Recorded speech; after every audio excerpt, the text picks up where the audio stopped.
दोस्तों, विज्ञान ने हमें उपहारों का एक विशाल ढेर दिया है, जिसमें न केवल आराम और सुखी रहने के तत्व शामिल हैं, बल्कि कई प्रकार के जीवन रक्षक आविष्कार भी शामिल हैं, जो हमें स्टोन एज काल से बाहर ले गए हैं। लेकिन कुछ मनुष्य ने हमारे विज्ञान के अस्तित्व को खतरे में डालने वाली चीजों को बनाने के लिए विज्ञान के साथ खिलवाड़ किया है, और इन्होंने अच्छे उपकरणों का विकास तो किया ही है, पर साथ ही ऐसे सामूहिक विनाश के हथियारों का विकास भी किया है जो सारी मानव जाति के लिए एक बहुत बड़ा खतरा है। हम इनमें से कुछ विनाशकारी आविष्कारों के बारे में आज आपको इस वीडियो में बताएंगे। इस वीडियो को पूरा जरूर देखें। पहला इन्वेंशन है ज़ाइक्लोन बी, जिसे साइक्लोन बी भी कहा जाता है। आज से 100 साल पहले की बात है। 1920 के दशक की शुरुआत में जर्मनी में आविष्कार किया गया यह हाइड्रोजन साइनाइड आधारित कीटनाशक था, जिसका व्यापारिक नाम था ज़ाइक्लोन बी। इसका इन्वेंशन ब्रूनो टेक्स ने किया था, पर दूसरे विश्व युद्ध के दौरान इस रसायन के दुरुपयोग में एक आवश्यक भूमिका भी इन्हीं ने निभाई।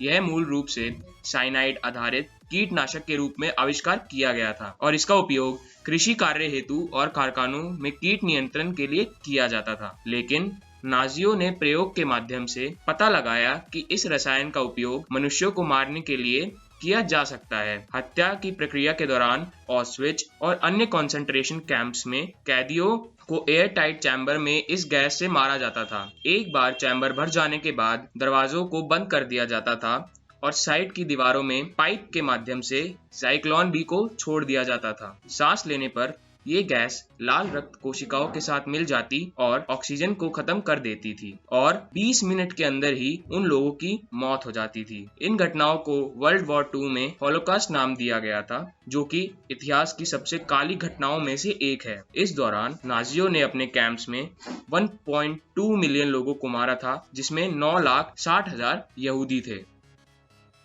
आपने गुलेटाइन के बारे में तो सुना ही होगा। गुलेटाइन को एक Persian professor Joseph igneous guillotine ने इन्वेंट किया था। इस डिवाइस को किंग लुइस 16 ने फ्रेंच रेवोल्यूशन के दौरान यूज किया था। इस डिवाइस से वो रेवोल्यूशनरी के सिर को उनकी बॉडी से अलग कर देते थे और लोगों के बीच में डर पैदा करते थे। इस डिवाइस में नीचे एक ब्लेड लगा होता था और जब वो ब्लेड ऊपर की ओर से तेज गति से नीचे आता तो नीचे लिटाए गए शख्स का सिर अलग कर दिया जाता। इसका इस्तेमाल फ्रांस के एक इलेक्टेड प्रेसिडेंट रॉबस्पियरे ने भी करा था। उस दौरान उसने 40,000 लोगों को इस उपकरण से मौत के घाट उतार दिया गया था और बाद में रॉबस्पियरे और गुलेटाइन के इन्वेंटर प्रोफेसर जोसेफ को भी इसी से मौत के घाट उतारा गया था। आपको बता दूं कि हमीदा जैन डोब वो आखिरी शख्स थे जिन्हें गुलेटाइन किया गया था। उनके बाद इसे बंद कर दिया गया। 1943 में वापस प्लांट बायोलॉजिस्ट आर्थर गैल्स्टन ने एक ऐसा रसायन विकसित किया जो सोयाबीन के विकास को गति देगा और उन्हें छोटे ग्रोइंग सीजन वाली जगहों में उगाया जा सकेगा। उन्होंने प्लांट ग्रोथ हार्मोन के रूप में ट्राइडियो बेंजोनोइक एसिड के साथ काम करना शुरू कर दिया। हालांकि कुछ समय बाद ही यूनिवर्सिटी ऑफ शिकागो ने पाया कि इस केमिकल के ज्यादा मात्रा में इस्तेमाल से फसलें खराब हो सकती हैं। फिर क्या था, अमेरिका ने वियतनाम वॉर में इसका यूज करना शुरू कर दिया। इससे अमेरिकन मिलिट्री को ऑरेंज स्ट्रिप बैरल्स में सप्लाई किया जाता और फाइटर प्लेन की मदद से इसे दुश्मनों की फसलों पर गिराया जाता था, जिससे उनकी खाने की सामग्री खत्म हो जाती। आपको बता दें कि अमेरिका ने वियतनाम में 4.5 मिलियन एकड़ भूमि पर लगभग 19 मिलियन बैरल्स इस केमिकल के डाल दिए थे। इस ऑपरेशन को ऑपरेशन रैंच हैंड के नाम से जाना गया। ये 1961 to 1971 तक चला और इसके कारण कुल मिलाकर 40,000 से अधिक मौतें और डिसेबिलिटीज हुई। आज भी इस केमिकल की वजह से वियतनाम की कृषि को नुकसान हो रहा है, क्योंकि वो जमीन बंजर बन चुकी है। तो देखा दोस्तों कि कैसे एक कृषि सुधार ने एक देश की भूमि पर कितना बुरा प्रभाव डाला।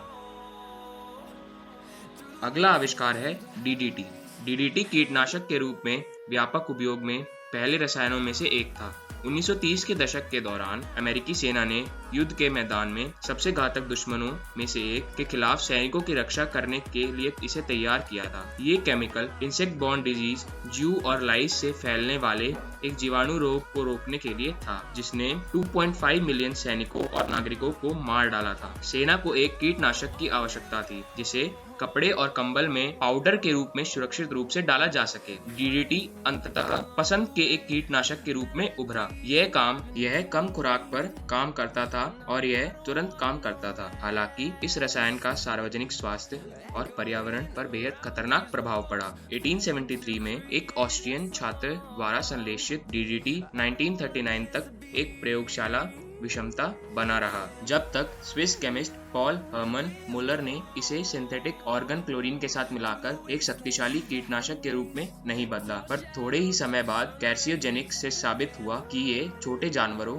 और पक्षियों और मनुष्यों के लिए काफी विषैला था और इससे दिल और फेफड़ों की बीमारियां हो सकती थी। लोगों को मीट, मछली और डेयरी उत्पादनों सहित खाद्य पदार्थों से डीडीटी के संपर्क में आने की सबसे अधिक संभावना थी। डीडीटी को खाने, सांस लेने या डीडीटी से दूषित उत्पादों को छूने से आपके शरीर में यह चला जाता था। डीडीटी मेटाबोलाइट्स नामक उत्पादों में परिवर्तित हो जाता है। डीडीटी और डीडीई सारे शरीर के फैट टिश्यूज में संग्रहित हो जाता है। गर्भवती महिलाओं में डीडीटी और डीडीई भ्रूण को पास हो जाता था, जिसके परिणाम स्वरूप नर्सिंग शिशुओं के संपर्क में आते ही उन्हें कई तरह की बीमारियां हो जाती थी। यूनाइटेड स्टेट्स ऑफ अमेरिका ने 1972 में डीडीटी पर प्रतिबंध लगा दिया था, लेकिन कुछ देश अभी भी मलेरिया फैलाने वाले मच्छरों के नियंत्रण के लिए इस रसायन का उपयोग करते हैं।